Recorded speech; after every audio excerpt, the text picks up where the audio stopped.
Alors, est-ce que vous êtes malade ce matin? Est-ce que vous êtes malade ce matin?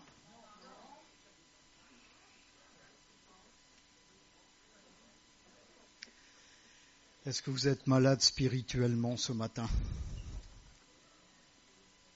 Attention à la réponse qu'on va faire. Parfois dans nos vies, on traverse des moments difficiles qui nous perturbent au plus haut point.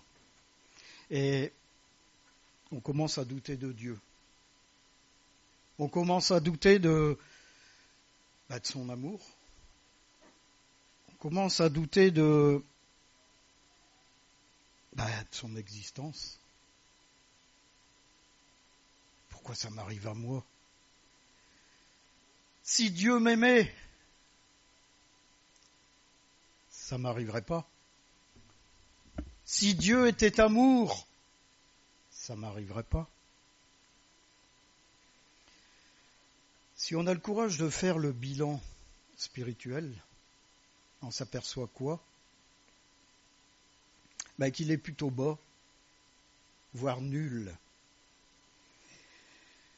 Si on a un diagnostic, je vais vous mettre... Si je l'allume pas, c'est vrai que... voilà. Si on a un diagnostic à poser sur notre santé spirituelle, il y a un livre qu'il faut aller voir. Le livre d'Osée. C'est facile de se soustraire à la communion de Dieu quand les choses sont difficiles. Et surtout parce que ça ne tourne pas comme on veut. Vous savez, Dieu, je veux que. On met 1 euro, on tire, on attend la bénédiction. Mais il en résulte souvent, et on ne s'en aperçoit pas, et c'est là le malheur, une perte d'équilibre spirituel qui va dans des profondeurs qu'on ne sous-estime même pas. Et on a intérêt d'y remédier au plus tôt, parce que ça peut atteindre des effets catastrophiques et désastreux dans nos vies. Alors on pourrait croire que tout est fini, on pourrait croire qu'arrivé dans cet état-là, il n'y a plus grand-chose à faire, sinon que retourner dans le monde, comme j'ai déjà entendu. Et si on lit en Hébreux 13, versets 20 et 21, il est dit que le Dieu de paix vous rende capable de toutes bonnes œuvres. La phrase pourrait être ainsi traduite, je veux dire littéralement, que le Dieu de paix restaure votre équilibre. Quand quelqu'un se démet un bras, vous savez, le bras qui sort de l'articulation, qu'est-ce qu'il faut faire? C'est le remettre tout de suite en place. Et sur les plans des relations avec le Seigneur, c'est exactement la même chose. Il faut tout de suite remettre les choses en place pour retrouver cet équilibre spirituel qu'on a perdu et en fin de compte nous amener à redevenir et à avoir notre place au sein du corps de Dieu, son Église, son épouse. Je disais, il n'y a pas si longtemps que ça, je vais vous poser une question. Est-ce que vous êtes convaincu que chacun, on va passer devant le tribunal de Christ? Est-ce que vous le savez, que chacun, on va passer devant le tribunal de Christ? Notre âme va être pesée, notre vie va être pesée. Et plus loin, il est dit que nous serons sauvés comme au travers du feu. C'est-à-dire que les gens qui auront une vie... C'est sûr qu'il n'y a plus de condamnation. Quand je parle du tribunal, on sait qu'il n'y a pas la condamnation. Mais on va quand même passer devant Christ. Et il va te dire, mais tu te souviens? Et là, vous allez vous souvenir. On va se souvenir chacun. Tel jour, telle heure. Pourtant, dans ma parole, tu lisais. Mais regarde le comportement que tu as eu. La faiblesse spirituelle nous amène dans ces travers-là. Lorsqu'on lâche la main de Dieu, ça nous amène là. Osez. Son message, c'est le plus émouvant qu'on puisse lire dans la parole de Dieu. C'est un message, en fin de compte, qui jaillit de ses profondeurs, parce qu'elle jaillissait de sa vie privée. Il vivait ces choses.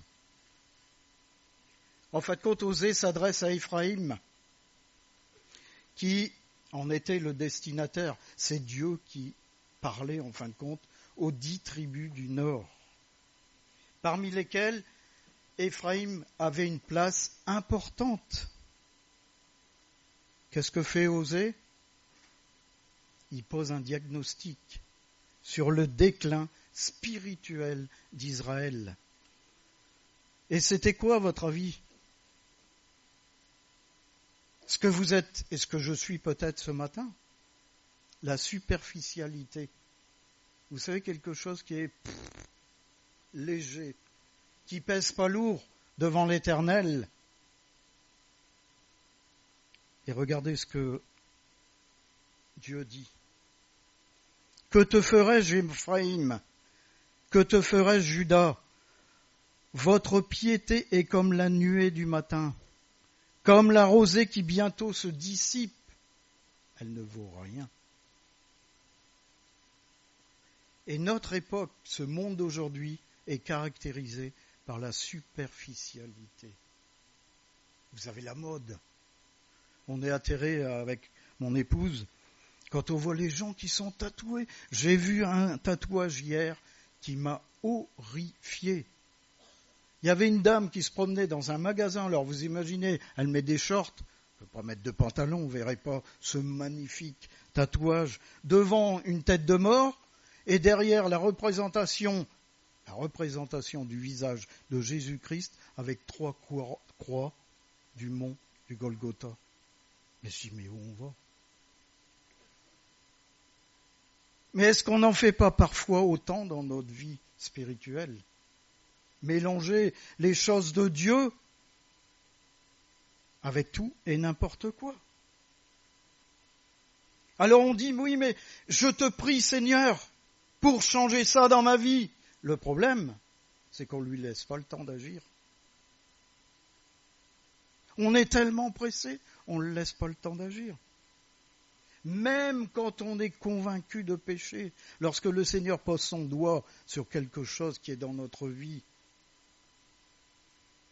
on ne laisse pas le Saint-Esprit œuvrer dans notre cœur jusqu'à provoquer la haine de ce péché.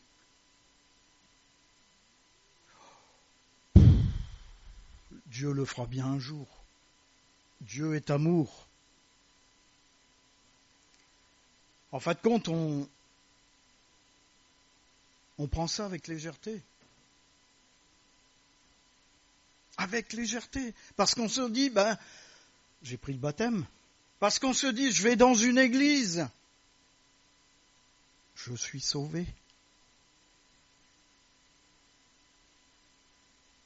Mais on a oublié une chose, c'est qu'on va passer devant le tribunal de Christ. Et vous savez que souvent les résolutions qu'on prend, alors je dis, Seigneur, je te remets ce péché et je fais demi-tour dans ma vie. Les résolutions qu'on prend sont totalement, souvent, très souvent, éphémères. Elles sont aussi éphémères que la rosée du matin. Elle s'en va au premier rayon de soleil. Éphraïm, en fin de compte, était totalement inconstant dans sa piété. Un coup il était en haut, un coup il était en bas. Et elle pouvait s'évanouir, comme je l'ai dit, comme la rosée du matin.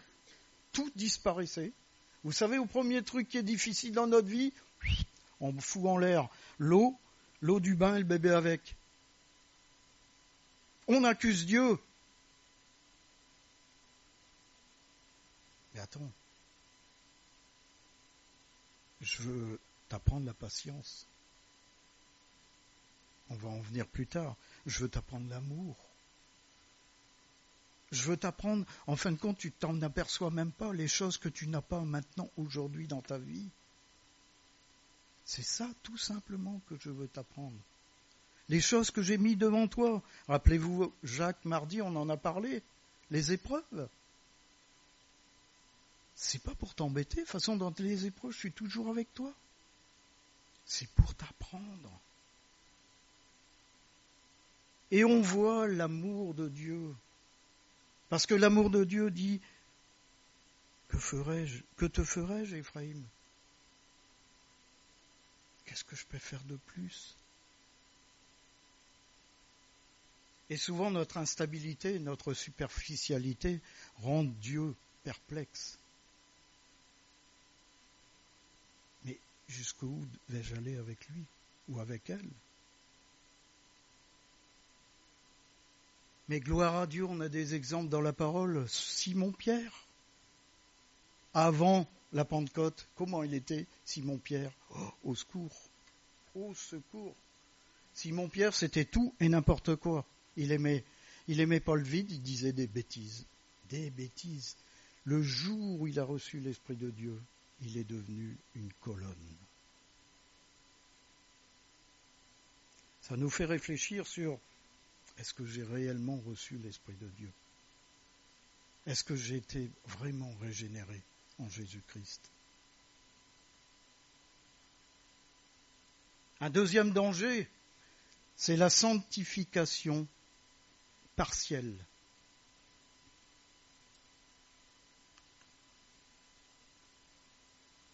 Et là, je pense que je vais faire rire, et il y en a parmi nous, celles qui font des gâteaux.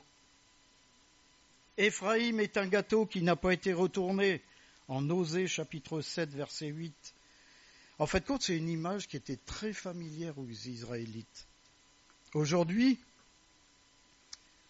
je ne vais pas le faire, mais sinon nos chères épouses, et même peut-être époux qui cuisinent, ça leur est peut-être déjà arrivé où ils reçoivent quelqu'un, ils présentent un gâteau qui est beau extérieurement, mais l'intérieur n'est absolument pas cuit. En fin de compte, c'est raté. Et le gâteau ici, qui est évoqué dans ce passage, était cuit sur un grill. D'accord ? Si on négligeait de le retourner, il brûlait d'un côté, et de l'autre côté, il n'était pas cuit. C'est exactement notre caractère à chacun, qui est souvent développé d'un côté, et de l'autre côté qui est complètement retardé. Pas babache, mais c'est-à-dire qu'il nous manque des choses. Et en fin de compte, certains progrès, il y a des choses qu'on voit dans une personne qui sont neutralisées par un autre aspect qui fout tout en l'air.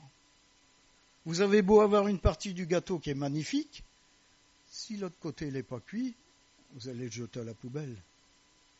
C'est exactement ce qui se passe avec nous devant Dieu. C'est une carence, en fin de compte, qui nous gâte tous. Tous. On soustrait volontiers certains domaines de notre vie au feu consumant du Saint-Esprit. On ne veut surtout pas, on laisse la porte fermée à ces choses-là. Il y en a certains qui sont très avancés dans la connaissance biblique, mais leur expérience personnelle concernant la grâce de Dieu est totalement plate, c'est-à-dire élémentaire. D'autres sont généreux de nature, mais violents dans leur tempérament. Ou alors d'autres rigoureux sur le plan de la doctrine, mais pauvres dans l'expérience de l'amour des frères et sœurs. Vous voyez, il manque toujours quelque chose. On souffre en fin de compte d'un fonctionnement inégal dans notre vie spirituelle. un déséquilibre. Mais gloire à Dieu parce qu'il est toujours temps de retourner le gâteau. Pourquoi ? Parce que sous le grill, la flamme du Saint-Esprit brûle toujours. Rien n'est perdu. Alors il ne faut pas hésiter à exposer ces choses au Saint-Esprit. Parce que ces choses déficientes nous empêchent de quoi ? D'entrer dans le royaume. La troisième chose, et ça on l'oublie souvent, c'est la séparation incomplète. Éphraïm est attaché aux idoles, laisse-le. En Osée 4,17. Éphraïm se mêle avec les peuples, Osée 7,8. Le texte ici n'envisage pas de fausse séparation. Vous savez, la fausse séparation qui nous met hors de portée des gens du dehors.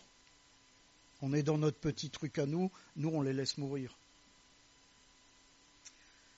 Quand Jésus a dit « Vous êtes le sel de la terre », qu'est-ce qu'il a dit à votre avis ? Il n'a pas dit « le sel est d'un côté et la viande de l'autre ». Si vous voulez saler un plat, vous allez le mettre dans le plat.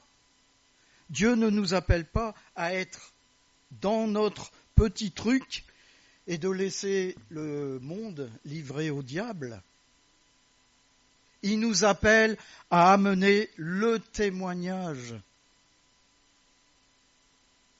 Le problème, c'est quoi notre témoignage ? C'est la colère ? C'est l'envie ? C'est la paresse ? C'est l'idolâtrie ?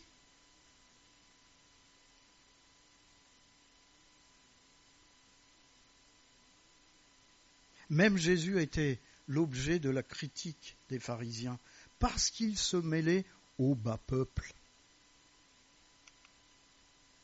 Cet homme accueille des gens de mauvaise vie et mange avec eux. En Luc 15,2. C'est incroyable.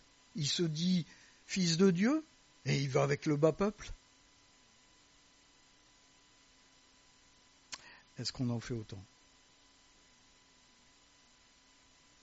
Est-ce qu'on a le courage d'en faire autant ? Il y a une séparation obligatoire qu'on doit opérer dans notre vie. Ça, c'est clair. Éphraïm devait se séparer des idoles et des nations païennes. Et Dieu n'a pas dit à Éphraïm, vous savez, je l'ai mis en noir parce que ce n'est pas dans la parole. Puisqu'il tient ses idoles, je les lui laisse. Cela ne m'empêchera pas d'être avec lui. Bien au contraire. L'Éternel se lamente sur ce que fait Éphraïm. Que ferai-je de toi, Éphraïm ? Dois-je te livrer, Israël ? Osée 11,8. Qu'est-ce que je vais bien pouvoir faire avec toi ? T'écoutes pas, t'entends pas ? Dieu n'allait certainement pas abandonner Éphraïm, mais il avertit Juda de ne pas suivre son exemple. Écarte-toi de lui. Lui fait ce qu'il veut. Si tu te livres à la prostitution, ô Israël, que Juda ne se rende pas coupable. Osée 4,15. Si ton frère pêche, est-ce que tu vas le suivre ?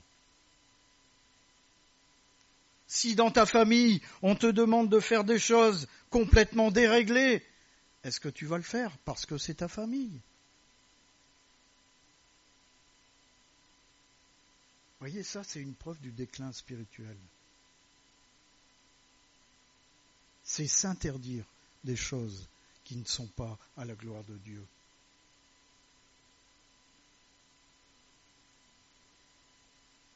En fin de compte, si on est dans cette optique-là, on abaisse notre niveau spirituel.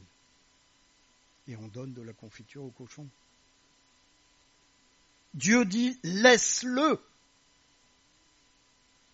Va-t'en, laisse-le. Certaines collaborations avec le monde doivent être rompues. Certaines collaborations avec certaines choses que l'on fait doivent être coupées. Pourquoi ? Parce que ça nous emmène loin de la communion avec Dieu. Réfléchissez à tout ce qu'on fait, à tout ce qu'on croit faire pour le bien de Dieu et qui est pour le bien du malin. Vous savez que le malin a cette facilité de nous entretenir dans une religiosité, de faire croire que c'est le rôle du malin. Il va endormir quelqu'un dans une assemblée et lui faire croire que, ben oui, tu es sauvé. Ben oui, tu es sauvé. Et d'un seul coup, quand l'Esprit de Dieu frappe cette personne, on a des gens qui se retrouvent par terre. On les ramasse à la petite cuillère parce qu'ils prennent conscience du chemin qu'ils ou elles ont pris.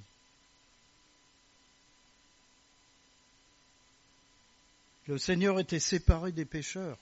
En Hébreux, chapitre 7, verset 26. Il était séparé de façon morale et spirituelle, mais pas rationnelle. C'est-à-dire que physiquement, il était avec eux. Mais spirituellement et moralement, il était à des années-lumière. Est-ce que c'est notre cas quand on est avec nos familles ? Il y a un frère qui s'est mis en colère parce que son frère lui a parlé mal du Seigneur. Il est parti. Est-ce que vous trouvez ça normal ?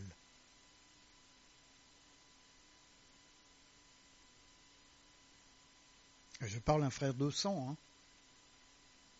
Est-ce que vous trouvez ça normal ? Moi je dis gloire à Dieu. Gloire à Dieu. On n'insulte pas le nom de Dieu. On n'insulte pas celui qu'on aime. On se sépare. Laisse-le. Et il faut considérer que ces choses nous détériorent inconsciemment.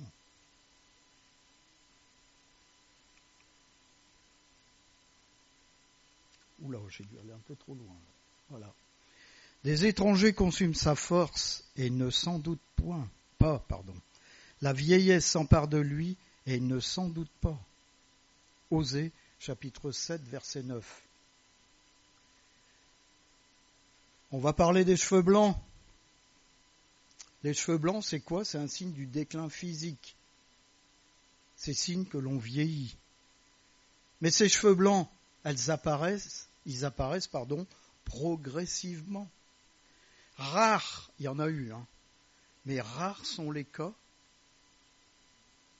qui ont été blanchis, c'est-à-dire venus blancs, en une nuit. Parce que le déclin spirituel est généralement inconscient. C'est-à-dire que ça vient tout doucement. Tout doucement. Vous savez, des fois on s'aperçoit au bout de moult temps que, tiens, j'ai un cheveu blanc, alors qu'il était là depuis... Un rétrograde, celui qui se détourne de Dieu, ne le devient pas du jour au lendemain. Il y a tout un processus. Ça commence par une vision spirituelle qui est complètement estompée. Le deuxième point, c'est l'enthousiasme qui diminue pour lire la parole, pour prier, pour partager avec ses frères et sœurs. Vous savez, ce déclin, comme l'a dit tout à l'heure Emmanuel, puis d'un seul coup, on se retrouve chez soi à écouter des prédications. Puis au bout d'un temps, c'est plus les prédications, c'est la musique qu'on écoute.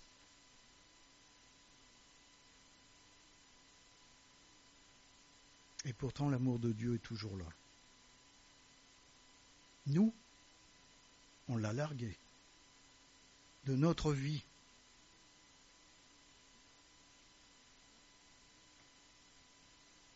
La mésalliance d'Éphraïm aussi, ça a été l'origine de son déclin et de son idolâtrie. Et bien sûr, comme dans tous les textes bibliques que vous pouvez voir, l'immoralité a amené quoi ? L'idolâtrie a amené l'immoralité. Et en fin de compte, l'affaiblissement de l'armure morale de la nation entière. Pour nos vies, c'est exactement le même processus. Est-ce que des symptômes de sénilité spirituelle apparaissent dans nos vies ? La vieillesse spirituelle.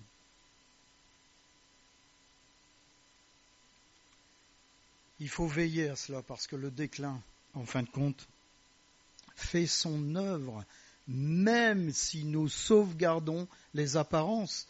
Si on montre aux gens une belle image, vous savez, quand vous prenez un décor de cinéma, vous savez, vous traversez, vous allez par exemple c'est vieux, au truc de, je me rappelle plus la ville. C'est en fin de compte les décors, c'est juste les façades. Derrière, il n'y a rien. Mais pour certains, leur vie, c'est ça. La façade, c'est un décor. Et quand on fait le tour, et vous savez à quoi on s'en aperçoit ? À la première épreuve. C'est pour ça que Jacques dit « Traverse les épreuves dans la joie ». Parce que moi, je vais te montrer que Dieu veut t'apprendre la patience. Dieu veut t'apprendre la persévérance. Mais s'il n'y a rien derrière, on s'appuie sur quoi ? On s'appuie sur qui ? Aujourd'hui, si tu es dans la mouise, aujourd'hui, si tu as des difficultés, tu t'appuies sur qui ? En sachant que Dieu pose son doigt et change la situation. Ça ne sert à rien d'aller braire à droite et à gauche. Ça ne sert à rien. Est-ce que ta situation va changer ? Non. Lève les yeux au ciel. On en verra. On verra tout à l'heure. L'ignorance, vous savez, ce qu'on ne sait pas, provient aussi de quelque chose de très important. Et on n'arrête pas de le dire dans cette église. Que fais-tu avec la parole de Dieu ? Ah, mais je lis mon chapitre tous les matins. Moi, je lis Spirou tous les matins. Et je ris. Non, vous voyez, la comparaison, c'est ça. C'est-à-dire que c'est comme si vous lisiez Spirou. Ou n'importe quelle bande dessinée.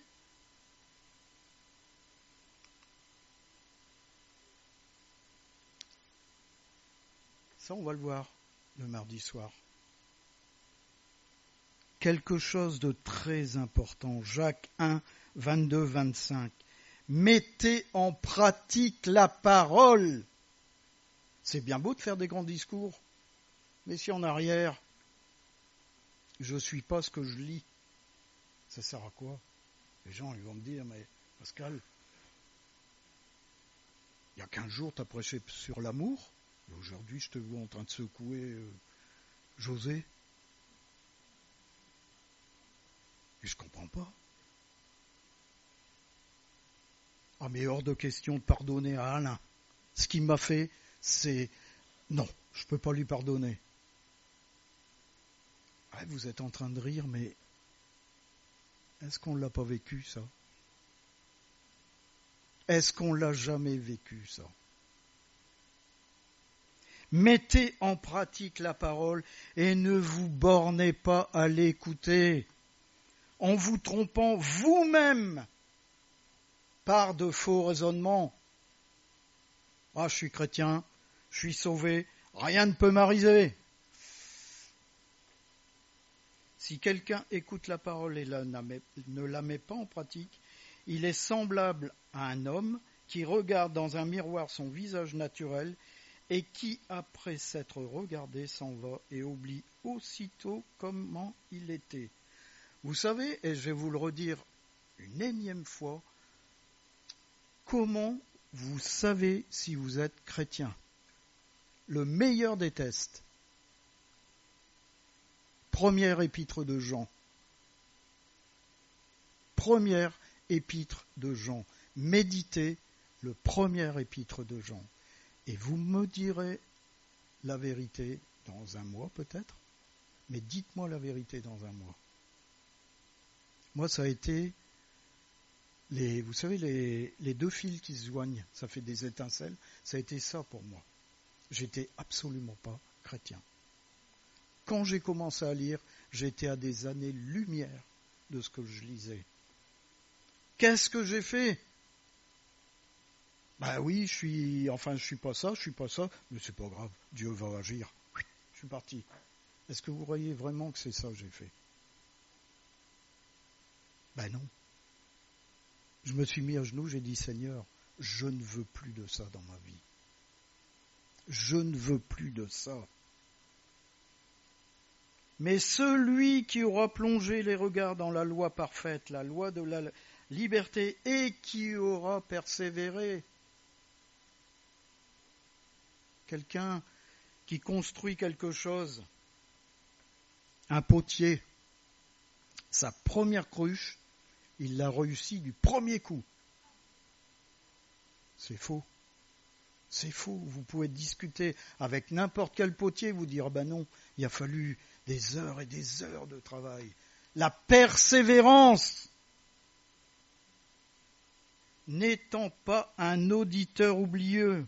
Oui, si tu lis la parole, tu entres dans la parole, c'est Dieu qui te parle. C'est pas le fait d'écouter des prédications, c'est pas le fait d'être là assis et écouter, mais c'est regarder dans la parole ce que Dieu a à te dire. Mais se mettant à l'œuvre, pratique. J'ai lu, je mets en pratique. Celui-là sera heureux, béni. C'est ça que ça veut dire. Sera béni dans son activité. Si on se donne la peine de regarder notre vie au prisme de la parole de Dieu, je suis désolé de vous le dire, mais on va voir combien la différence est grande entre ce que nous croyons être et ce que nous devons être. Il y a un monde. Nous constatons, il y a un constat qui est très vite fait, qu'on a un niveau de religiosité qui est alors au-dessus du plafond, plutôt qu'une soumission à Christ. Obéir à la parole de Dieu. C'est pas le tralala et la musique qui est importante. C'est ce qu'on a au fond du cœur. Vous avez des gens qui sont habillés, des fois dans les rues, ils sont mal habillés, qui sentent. Quand vous allez dans leur cœur, ils ont un amour incroyable pour les gens.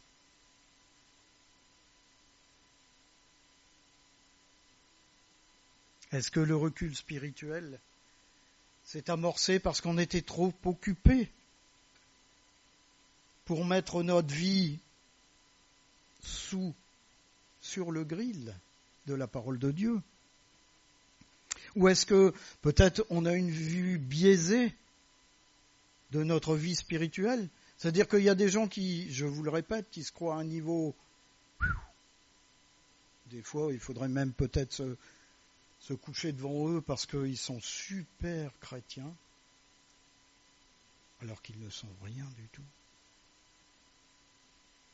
Devant Dieu, vous savez que quand on va comparaître devant Dieu, vous savez ce qui va être important? C'est qu'il voit Jésus-Christ au travers de nous. Alors si on n'a pas le sermon sur la montagne dans notre cœur, ni même le premier épître de Jean, je ne vous conseille pas de paraître devant Dieu. Ça, je parle aux gens qui ne sont pas régénérés. Et il y en a parmi nous. Il y a des gens qui ont reçu le baptême et qui ne sont pas régénérés. Il suffit simplement de regarder. je vous dis, Dieu pose son doigt. Il va poser 2 fois. Il va poser une première fois pour vous montrer ce qui ne va pas. Et suivant votre réaction, il le posera une 2e fois pour l'enlever. Si tu n'as pas cet enclin spirituel à te regimber, de dire « je ne veux plus de ça dans ma vie », tu vas t'effondrer, comme Éphraïm s'est effondré. Paul a exhorté les chrétiens de Corinthe. Purifions-nous de toute souillure de la chair et de l'esprit, en 2 Corinthiens chapitre 7, verset 1. Dieu ne peut pas accomplir à notre place cette purification. Vous savez, c'est comme José pourrait vous l'expliquer. Un wagon qui est sorti des rails. On le remet sur les rails. Est-ce qu'il peut avancer ou reculer? Il faut la locomotive. Notre locomotive, c'est Jésus-Christ. C'est-à-dire qu'on peut être sorti du chemin. Le Seigneur va nous remettre sur le chemin. Mais si on n'embrasse pas Christ, ça ne sert strictement à rien, on va rester en gare. C'est pas vrai, José? Et lorsqu'on prend conscience de ces choses, c'est à ce moment-là que Dieu va intervenir. Je vous purifierai de toutes vos souillures et de toutes vos idoles, en Ézéchiel chapitre 36, verset 25. Dieu, en fin de compte, ne se contente pas de dire, ben voilà, t'es malade, t'as ça qui va pas dans ta vie. Avec sa grâce, il nous donne le traitement, la possibilité de sortir de cette chose dans laquelle on est tombé. Et le traitement sera différent suivant l'un ou l'autre, l'une ou l'autre. C'est ce qu'il a proposé à Éphraïm. Il nous exhorte à la repentance. Non pas une confession, ben Seigneur, voilà, ce matin, j'ai pas fait ça ou j'ai fait ça. Ben non. Seigneur, il dit, mais c'est pas une liste de courses. C'est à venir devant le Seigneur avec un cœur contrit, avec la crainte de l'Éternel. On apporte avec nous des paroles. On apporte avec nous des envies d'actes. J'ai envie de changer.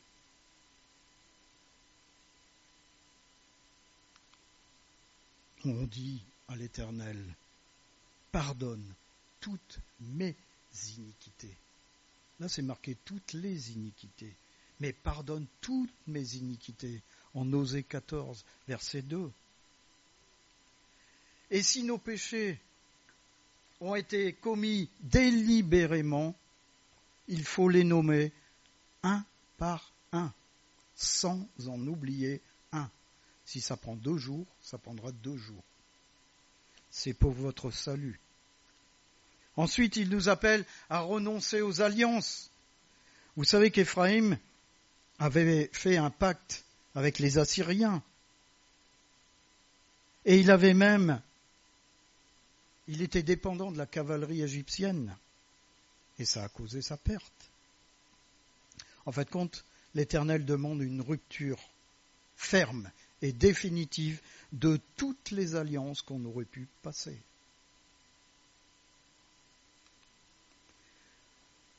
Ça, c'est le constat qu'a fait Éphraïm. L'Assyrien ne nous sauvera pas. Nous ne monterons pas sur des chevaux. En Osée 14, verset 3, première partie. Et toute idolâtrie doit être bannie. Nous ne dirons plus à l'ouvrage de nos mains, notre Dieu. Qu'est-ce qu'on adore aujourd'hui? Qu'est-ce qu'on adore aujourd'hui?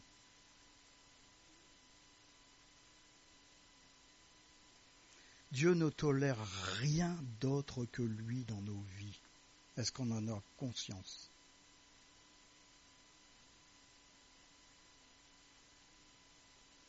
Finalement, Dieu invite Éphraïm à revenir à lui, en 14, verset 2, et à se tourner à nouveau vers lui. Dans sa grâce, il est prêt à accueillir Éphraïm, qui est coupable, et à lui pardonner. V'là notre Dieu. V'là de quoi est capable notre Dieu. Je réparerai leur infidélité, j'aurai pour eux un amour sincère, car ma colère s'est détournée d'eux. Là, c'est notre Dieu d'amour. En Osée, chapitre 14, verset 4, il y a 3 bénédictions qui suivent cela. Et la restauration. La première, je serai comme la rosée pour Israël. La rosée. Osée 14, verset 5. La rosée, vous vous rappelez, la piété d'Éphraïm était comme la rosée du matin, c'est-à-dire qu'elle ne valait pas grand-chose. Au premier rayon de soleil, tout s'évaporait. Mais Dieu va lui donner sa rosée. Et vous savez qu'au Moyen-Orient, la rosée joue un rôle extrêmement important dans l'épanouissement de la nature. Sans elle, la nature va mourir. C'est une image merveilleuse du renouveau spirituel que propose l'Éternel à tous ceux qui se sont éloignés de lui. Sous l'effet de la rosée, Israël est appelé à revenir à l'Éternel et à bénéficier de toutes les bénédictions que Dieu lui a faites. Le reste de Jacob sera au milieu des peuples nombreux comme une rosée qui vient de l'Éternel. Michée, chapitre 5, verset 6. Ça va devenir un grand peuple. En fin de compte, ce que dit l'Éternel à Éphraïm, à Jacob, si vous préférez, il le dit également à chacun d'entre nous. On va être au bénéfice perpétuel d'un renouveau. On va devenir un moyen de constant rafraîchissement pour ceux qui nous entourent. La fraîcheur de la rosée permet au parfum, par exemple, de la fleur, de s'exhaler. Fraîcheur et parfum vont de pair. Quand il fait sec, essayez de sentir une fleur, elle ne sent pas du tout. Dès qu'il commence à pleuvoir, ça exalte.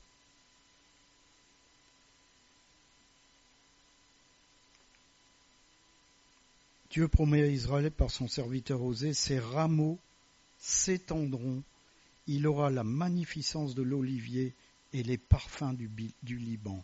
Osée 14, 6. Il va vous rendre votre beauté. Est-ce que vous savez que quelqu'un qui a perdu la communion avec Dieu, spirituellement est devenu sombre, est devenu laid? Est-ce qu'on s'en aperçoit? Quand un frère s'est éloigné du Seigneur, regardez le visage qu'il a. Il a perdu le sourire. Il a perdu la joie. Il a perdu l'empathie. Il a tout perdu en fin de compte.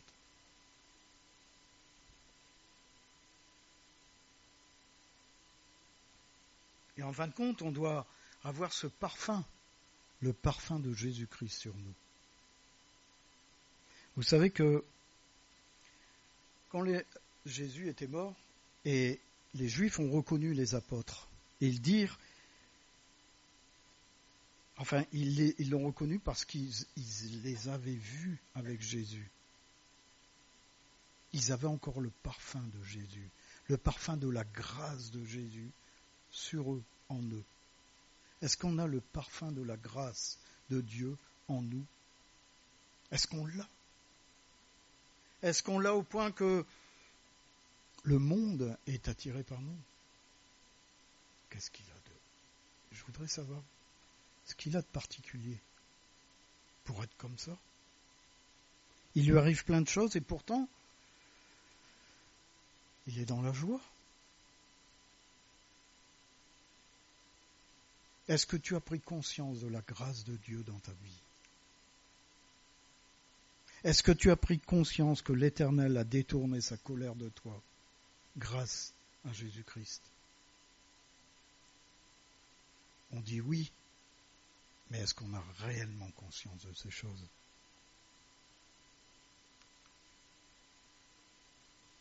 Grâce soit rendue à Dieu qui nous fait toujours triompher en Christ.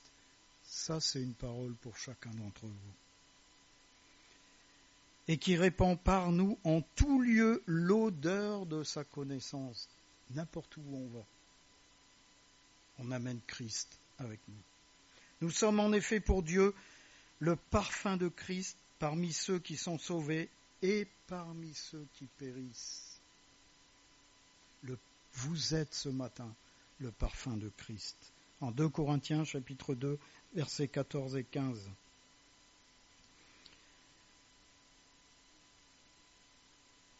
En fin de compte, Osée va rappeler que le créateur de la rosée et du parfum est également celui du fruit.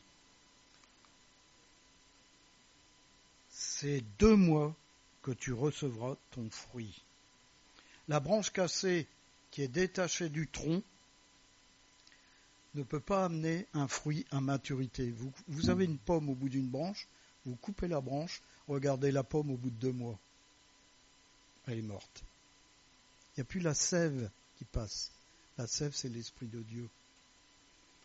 Si vous êtes comme ça ce matin, si vous êtes en rupture de communion avec Dieu, vous ne pouvez absolument pas porter le fruit de l'Esprit de Dieu. Je suis désolé de vous le dire. Vous ne pouvez pas porter le fruit de l'Esprit. Mais ce matin, l'Éternel vous appelle à être greffé à nouveau sur l'arbre qui est Christ et vous appelle à porter du fruit pour sa gloire, pas pour la vôtre, mais pour sa gloire. Alors je vais terminer par cette question, c'est est-ce que vous le voulez sincèrement? Pensez à vos vies, pensons à nos vies, pensons à ce que nous sommes, pas dans le monde, mais par rapport à Dieu. Est-ce que on est hypocrite? Est-ce qu'on est malhonnête? Est-ce qu'on singe? Je vous rappelle que singer est un verbe que Satan adore, parce qu'il a occupé et il occupe toute sa vie à faire ça, singer les choses de Dieu. Est-ce que vous êtes un singe de Dieu? Un singe ne fait que reproduire ce qu'on lui a appris. Il ne vit jamais ce qu'il fait. Est-ce que vous comprenez ce que je suis en train de vous dire? Alors, est-ce que ce matin, vous voulez réellement que cette vie spirituelle soit pleinement accomplie en vous? Oui, il ne vous reste pas grand-chose à faire, mais c'est souvent là-dedans qu'on se plante. C'est le demander à Dieu. Le demander à Dieu d'une façon honnête, d'une façon sincère. Et pour une fois, en disant à Dieu, ben non, en fin de compte, j'ai singé cette vie. Et c'est quelqu'un qui a vécu ça qui vous en parle. Et à un moment donné, et c'est ça où c'est magnifique, l'amour de Dieu va venir vous cueillir à un moment où vous n'y attendez même pas. Il va vous mettre dans une fosse, dans une citerne, comme Joseph a été mis. Mais vous savez que Joseph a été mis dans la citerne pour les plans de Dieu. Et il vous mettra dans la citerne pour ses plans et pas pour vos plans. Amen. Je vais prier et ensuite je vais vous souhaiter bon dimanche.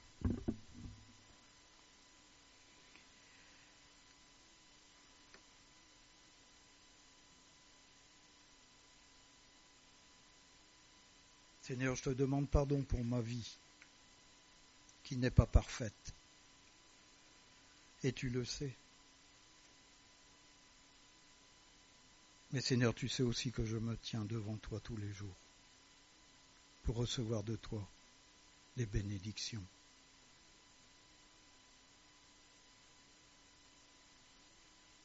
Seigneur, tu ne t'intéresses absolument pas au paraître. La première chose que tu regardes dans le cœur d'un homme, c'est son cœur. Alors regarde ce matin le cœur de mes frères et sœurs. Montre, pointe ton doigt sur les choses qui ne vont pas. Que tu puisses appeler ceux qui sont éloignés à revenir à l'Éternel. Ils en connaissent le chemin, ils savent comment faire. Mais c'est le courage et la force qui leur manquent. Pour d'autres, c'est l'honnêteté,